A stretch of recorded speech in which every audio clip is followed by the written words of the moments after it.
How are we doing, folks? Interface here, and we are back this week for another track guide in the Super Formula Lights this week at Catalunya, the historic layout. So the main aim this week will be getting a good exit out of the final corner. You should be able to get a nice tow down the main start-finish straight, make the move before turn 1, but just be careful because turn 1 there will be dive bombs. The other thing is the car feels great round here in the dry. It is a high load circuit, high downforce, so do watch your tyre wear. It was pretty impressive towards the end of a full stint. So as you can see, we are in the Super Formula Lights at Circuit de Barcelona, Catalunya, and it is the historic layout. Time of day is May 4th. 2024 at 6:51 PM. And for the track guides, as always, we have set the weather conditions to clear for the cloud cover, none for chance of rain, temperature is nice and cool, and wind speed is calm, and the track condition is 44%. So the fast lap this week is a 1 minute 31.644. I'm going to show you that now.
There we have it, there is the fast lap, and now I'm going to hand you over to editor Ian, who is going to take you through the track guide.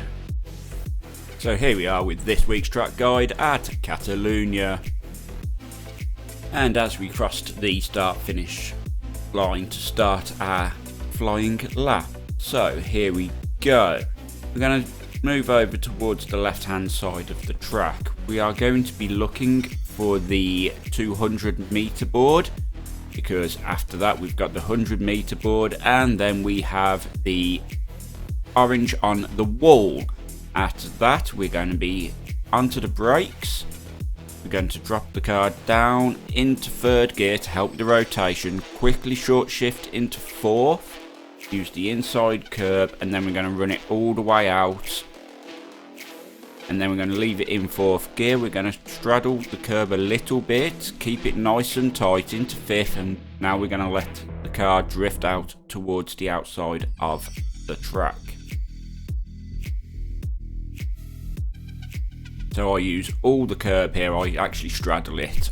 As we come up to the Repsol bridge, we're going to hit the brakes, we're going to come down into third gear, and then using the orange marker on the wall as a guide, once we see that, we're going to come back onto the throttle, not all the way, and then we're going to come onto full throttle, stabilise the car, use all the exit of 4, and then as the track starts to dip, we're going to come onto the brakes, down into second gear, take quite a late apex, getting onto the throttle, rotate the car, using the throttle, and then a nice exit out of 6 towards 7.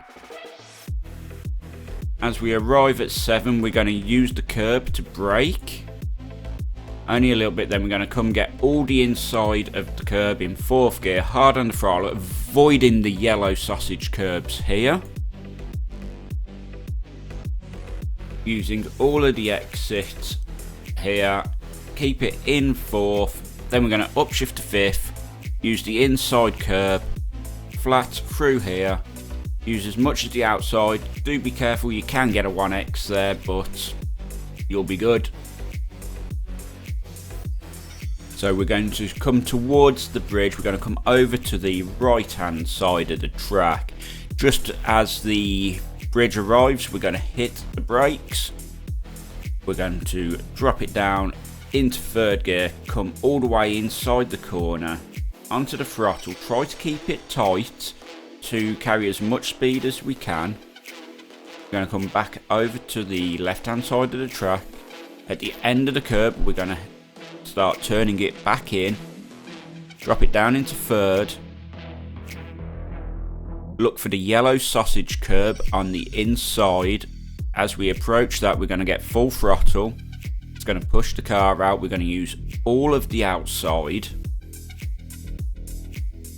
We're going to turn it in, use a little bit of the inside curbing here, and we're going to drift out towards the left hand side of the track. I use some of the yellow sausage curb here, and I just rotate the car using the inside curb, keeping the throttle firmly planted, and then we just have the very short run to the start finish line. And there we have it, that's our lap. So there we have it, folks. There's the track guide. Hopefully that's going to help you a little bit for this week. If it does, that's awesome. And I'm going to ask you for the favours now. So can we please leave your lap times down in the comments? And if this video has helped you, please give it a like. If this series of track guides is helping you, think about subscribing. I release these videos every week, and every bit of interaction really helps. So thank you very much, and I will see you next week for another track guide. So until then, take it nice and easy, and goodbye.